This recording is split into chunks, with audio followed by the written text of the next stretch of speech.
लिए आसान हो जाएंगे। तो पहला तरीका तो ये है कि आप घूमने के लिए पाकिस्तान से बाहर चले जाएँ। इससे फ़ायदा ये होगा, आपको एक्सपोजर मिलेगा, आप दुनिया देखेंगे, आप करेंसी एक्सचेंज करेंगे, टाइम जोन का फ़र्क आएगा, तो आपको एक बहुत अच्छी चीज़ सीखने को मिलेगी, और वो ये है कि किसी और का सच भी सच हो सकता है। हम लोग डिफरेंस ऑफ ओपिनियन को बर्दाश्त नहीं करते। एक बंदा अगर कुछ बोल रहा है तो हो सकता है उसके पास एक्सपीरियंस हो सकता है कोई तजुर्बा उसका ऐसा रहा हो सकता है उसके पास कोई दलील हो सकता है उसने बंद कमरों के अंदर कुछ मीटिंग्स ऐसी अटेंड की हों जो आप बाहर लोग मीडिया पे नहीं देख सकते। लेकिन जैसे ही आपको पता लगता है कि आप जो चाहते हैं या जो सोचते हैं या जो सुनना चाहते हैं वो आपके ख़िलाफ़ बोलता है, तो आप एकदम से सीख पा हो के उसकी बुराइयां शुरू कर देते हैं और उससे बदजान हो जाते हैं। तो बाहर ट्रैवलिंग करने से, बाहर लोगों से मिलने से सबसे पहला जो फ़ायदा होता है वो ये होता है कि आपका दिमाग थोड़ा सा खुलता है। आपको पता लगता है कि किसी और का सच भी सच हो सकता है। आपको पता लगता है सवाब किसे कहते हैं, गुनाह किसे कहते हैं, जुल्म क्या है, जस्टिस क्या है, इंसाफ क्या है, मियाना रवि क्या है, एतदाल किसे कहते हैं, सब लोगों को एक जैसा साझा रखना, इक्वलिटी में रखना किसको किस तरीके से कहते हैं, एम्प्लॉयमेंट क्या होती है, रिस्क कमाना कैसे होता है, तमाम चीज़ें जो हमने अजम्पशंस ली हुई होती हैं पैदाइशी तौर पर या अपने माहौल से, उन सब के अंदर निखार आता है, उन सब के अंदर बेहतरी आती है, उन सब के अंदर करेक्शंस आती हैं। जैसे नहीं मार्केट अपने आप को करेक्ट करती है, स्टॉक मार्केट अपने आप को करेक्शन पे लेके आती है, रियल एस्टेट अपने आप को करेक्शन पे लेके आती है। इंसान को करेक्शन पे जाना हो तो वो सफ़र कर ले। तो मैं फिर कभी बात करूंगा सफ़र के कौन कौन से फ़वाइद होते हैं, वो आज का टॉपिक नहीं है। आज का टॉपिक तो है कि मुल्क से बाहर कैसे निकल सकते हैं, कैसे जाया जा सकता है। तो पहला तरीका तो टूरिज़म का है। दूसरा तरीका है पढ़ाई का। आप पढ़ने के लिए जा सकते हैं, आपको अमेरिका जाना है, आप फुल ब्राइट स्कॉलरशिप के लिए अप्लाई कीजिए, आप पैसे अफोर्ड कर सकते हैं, आप डायरेक्ट यूनिवर्सिटी में अप्लाई कर दीजिए। अभी कोविड के बाद ये हुआ है कि बहुत सारी यूनिवर्सिटीज़ ने अपनी GRE टोफल की रिक्वायरमेंट ख़त्म कर दी है। आप फ्लोरिडा इंटरनेशनल यूनिवर्सिटी में चले जाएँ। मेरे स्टूडेंट थे अहमद वकास, डॉक्टर अहमद वकास IBS अखर के अंदर, अब वो फ्लोरिडा इंटरनेशनल यूनिवर्सिटी के अंदर असिस्टेंट प्रोफेसर माशाल्लाह से हो गए। तो आपको कोई ना कोई पाकिस्तानी प्रोफेसर किसी न किसी यूनिवर्सिटी में मिल जाएगा जो आपको बहुत अच्छे तरीके से गाइड कर सकता है। ना टोफल देना है, ना GRE देना है, ना कोई सेट का एग्ज़ाम देना है, आप सिंपल एडमिशन के लिए अप्लाई करना है। अप्लाई क्यों नहीं करते? अप्लाई तो क्या करें ना। हम बहुत मरतबा डर के हमारे अप्लाई नहीं करते कि जी हमारा नहीं होगा। आपको किसने बोला है कि आपका नहीं होगा? सामने वालों ने भी अपनी डाइवर्सिटी के कुछ ना क्राइटेरिया मीट करने होते हैं कि हमने इतने पाकिस्तानी के बच्चे बुलाए, इतने हमने मुसलमान बुलाए, इतने फ़लाँ डाइवर्सिटी के बंदे बुलाए, उसकी अपनी रिक्वायरमेंट पूरी करनी है। आप अप्लाई तो करके देखें ना। अप्लाई करने से तो कोई आपको रोक नहीं रहा ना, कोई आपको नहीं मार रहा। तो पढ़ाई के लिए अप्लाई कीजिए। अमेरिका के लिए फुल ब्राइट स्कॉलरशिप है, UK के लिए शेवनिंग स्कॉलरशिप है, रोड स्कॉलर्स है, दुनिया भर में PhD के लिए कोई पैसे नहीं देता। यूरोप के अंदर पढ़ाई फ्री है। आपको जर्मनी जाना है, स्वीडन जाना है, स्वीडन में अगर आप PhD करते हैं साथ में वो आपको वहाँ की PR दे देते हैं। डेनमार्क में इसी तरीके से, कोपेनहेगन में जाके आप पढ़ सकते हैं। मैं क्योंकि पढ़ा हुआ हूँ वहाँ से, इसलिए मुझे बहुत अच्छी तरीके से पता है। तो भारत, तो आप पढ़ाई के लिए अप्लाई कीजिए। स्कॉलरशिप एक तरीका है, सेल्फ फाइनेंस दूसरा तरीका है। यूरोप में चले जाएँ, वहाँ पढ़ाई की फ़ीस ही नहीं है। 2-3 लाख रुपये आपको खाने पीने के लिए चाहिए होते हैं एक सेमेस्टर के। वहाँ पे आके आप इन ममालिक में 20 घंटे हफ्ते की जॉब कर सकते हैं, यानी रोज़ 4 घंटे का काम कर सकते हैं। उससे इतने पैसे आपको आराम से मिल जाते हैं कि अपना खर्चा पानी आप खुद उठा सकें। ज़ाहिर बात है आप पूरी फैमिली को नहीं ले आ सकेंगे, कोई बहुत लग्जरियस लाइफ नहीं जिएंगे, लेकिन अपना आराम से आप बहुत आराम से गुजारा कर सकते हैं। आप सिक्योरिटी गार्ड लग सकते हैं, ऊबर चला सकते हैं, इसके अलावा किसी कैफेटेरिया में काम कर सकते हैं। $8, $10, $15, £12 पर आवर बहुत आराम से मिल जाते हैं। यकीन जानिए अमेरिका के अंदर टैक्सी चला के आप इतने पैसे कमा सकते हैं जितने पाकिस्तान के अंदर आप कोई शानदार जॉब पे भी नहीं कमा सकते, अगर आप में करने की हिम्मत है तो वो पैसा कमाना बाहर मुल्क में इतना बड़ा मसला ही नहीं।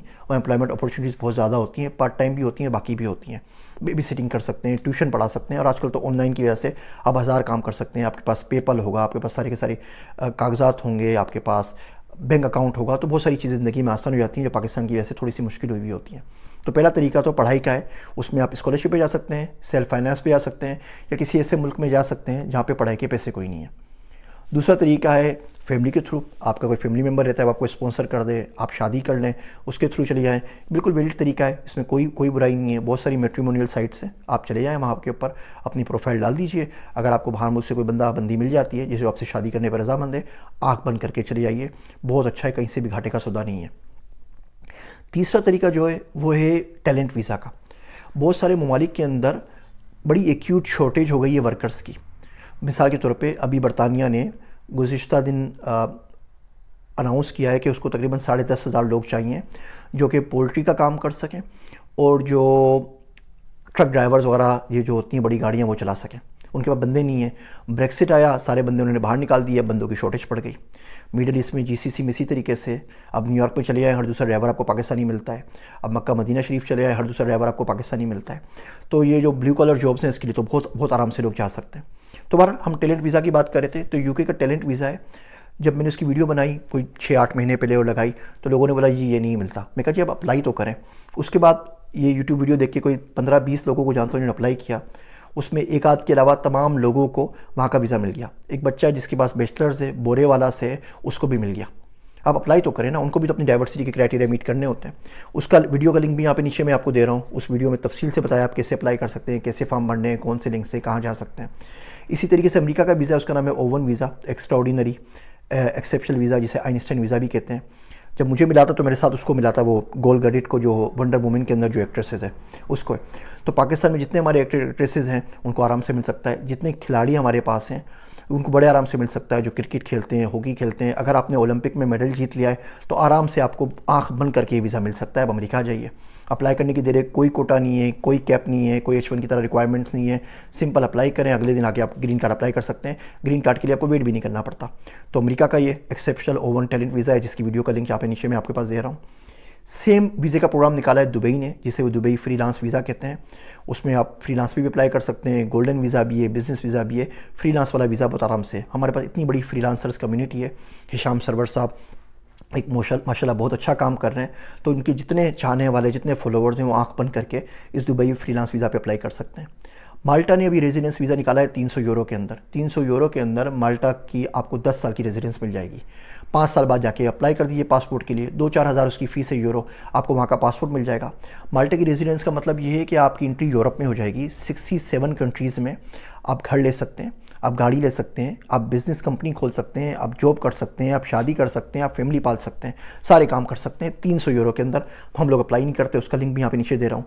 सिमिलर प्रोग्राम शुरू किया है ऑस्ट्रेलिया ने, बिल्कुल ऐसा ही प्रोग्राम है कोरिया का, बिल्कुल ऐसा ही प्रोग्राम है जापान का। जापान ने एक प्रोग्राम शुरू किया है, उसमें अगर आप उनके किसी छोटे फिजी माउंटेन के आसपास के किसी गाँव में रहते हैं, वो आपको घर फ्री दे रहे हैं। मेरा एक दोस्त गया है, 5 कमरे का घर फ्री उसको मिला है। जो लिंक्स वगैरह है वो नीचे मैं आपको दे रहा हूँ, अप्लाई कीजिए। ज़्यादा डिटेल्स तो नहीं पता मुझे, लेकिन आप अप्लाई ज़रूर कीजिए। इसी तरीके से कोरिया का प्रोग्राम है। तो अमेरिका के अंदर अगर आप एग्रीकल्चरल ज़मीन लेते हैं, आप वायोमिंग साइड के ऊपर कहीं जाते हैं, या आपको $500 पे पर एकड़ ज़मीन मिलती है। $500 पर एकड़ तो पाकिस्तान में नहीं मिलती कहीं ज़मीन, अगर आप फार्मिंग करना चाहते हैं। बिल्कुल इसी तरीके से सऊदी अरब ने न्यूम सिटी अनाउंस की है, वो एग्रीकल्चर में बहुत ज़्यादा काम कर रहा है। ये बहुत सारे दुनिया के ममालिक हैं जहाँ पर अगर आप करना चाहें तो आप जा सकते हैं। तो 10-12 ममालिक का ये टैलेंट वीज़ा है। इसको अप्लाई करना कोई मुश्किल बात नहीं है, सिंपल फॉर्म भरना होता है। इवन आपको एम्बेसी भी नहीं जाना पड़ता, डायरेक्ट मुल्क में अप्लाई करते हैं। अगर वीज़ा मिल जाता है, इलेक्ट्रॉनिक वीज़ा आपके पास आता है, आप उस मुल्क में जाते हैं, आप वहाँ के रेजिडेंस कार्ड ले लें। आपको पाकिस्तान आना है, नहीं रहना मुल्क में, ना रहिए, आप कार्ड लेके वापस आ जाइए। कम से कम आपके पास ऑप्शन तो मौजूद होगा ना। खुशकिस्मती से पाकिस्तान डुअल नेशनलिटी अलाउ करता है, तो आपको अपना पासपोर्ट सरेंडर नहीं करना पड़ता किसी और मुल्क के लिए। इसी तरह जो छोटे मुल्क हैं वहाँ जॉब्स के लिए अप्लाई कीजिए। लेटविया में अप्लाई कीजिए, लिथुनिया में अप्लाई कीजिए, इस्टोनिया में अप्लाई कीजिए, आप अप्लाई कीजिए स्लोवाकिया के अंदर, स्लोवानिया के अंदर, वहाँ O2 नेटवर्क है जैसे हमारा टेलीनोर है। 2500 जॉब्स आएंगी, बंदे ढूंढ रहे, बंदे नहीं मिलते। आप ग्रीस चले जाएँ, आप हंगरी चले जाएँ, बाहर निकलना चाहें तो जायज़ तरीके से लीगल वे में बाहर जा सकते हैं। ऐसा ना करें कि जी विजिट वीज़ा अप्लाई करें जाके गायब हो जाएं, या वो फ़ोटो चेंज करवाएं, या किसी एजेंट को पैसे देके कंटेनर्स में जाएं। जितने पैसे आप उधर लगाते हैं उससे 1/4 ऑफ दी अमाउंट के अंदर ना आप बहुत आराम से लीगल तौर पे बाहर जा सकते हैं। तो इन चीज़ों के ऊपर सोचिएगा। हम पाकिस्तानी बहुत मरतबा बहुत सी चीज़ों के लिए अप्लाई नहीं करते, सिर्फ ये सोच के कि हमें मिलेगी ही नहीं, हमारा नंबर नहीं आ सकता, हम इतने खुश नसीब हो ही नहीं सकते। अप्लाई तो कीजिए ना। जब आप हरकत करेंगे तो बरकत अपने आप आएगी। और ये ना हिजरत बड़ी काम की चीज़ है, बड़ी ज़रूरी चीज़ है। मुझे जब भी कोई शहर, कोई मुल्क तंग करता है तो मैं तो किसी दूसरी तरफ निकल जाता हूँ। इसी तरीके से मैं 123 मुल्क घूम चुका हूँ और 21 मुल्कों में अल्हम्दुलिल्लाह काम कर चुका हूँ। आप कुरान शरीफ पढ़ें ना, वो उसमें एक आयत है, फ़ीमा कुंतुम, किधर से आ रहे हो। फरिश्ते पूछेंगे बंदे को, जब मर रहा होगा ना, प्रोसेस में होगा मरने के ना, खरखरे से जान निकल रही होगी, वो आके पूछेंगे फ़ीमा कुंतुम, किधर से आ रहे हो, किस हाल में रहे हो। तो बंदे बोलेंगे जी हम तो बड़े ज़ईफ़ थे, हम तो कमज़ोर बना दिए गए थे, बहुत कमज़ोर थे, मुल्क तो किसी और का था, हम गरीब लोग क्या करते हैं, मुल्क तो जरदारी साहब का था, या नवाज़ शरीफ साहब का था, इमरान खान साहब का था। तो फरिश्ते उनको घूस मारेंगे, बोलेंगे अल्लाह की ज़मीन वसी नहीं थी, कहीं और निकल जाते। तो अगर आप कहीं निकल सकते हैं जहाँ पर आप आराम से इस्लाम प्रैक्टिस कर सकें, जहाँ पर अपना ख्याल रख सकें, अपनी फैमिली का ख्याल रख सकें, आगे बढ़ सकें, दूसरों के लिए कुछ कर सकें, तो निकल जाना चाहिए। आप दरख्त तो नहीं है ना कि जहाँ पैदा हो गए वहीं खड़े रहना है और ज़िंदगी भर आप मूव नहीं कर सकते। इंसान है ना, मूव कर सकते हैं तो मूव कर जाइए। ज़मीन मुश्किल आपके लिए हो गई है तो कहीं और चले जाइए, और ज़मीन आसान है तो घूम फिर के वापस आ जाइए। कुछ ना कुछ सीख कर ही आएंगे। सफ़र में आज तक किसी बंदे को कुछ खोते हुए नहीं देखा मैंने, पाते हुए देखा है।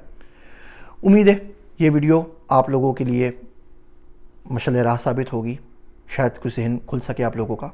मुझे अपनी दुआओं में याद रखिएगा, और अगर आपको इसमें से किसी प्रोग्राम में वीज़ा मिल जाता है तो मुझे ज़रूर बताइएगा, मुझे खुशी होगी। मैं हूँ आप सबका ज़ीशान उस्मानी।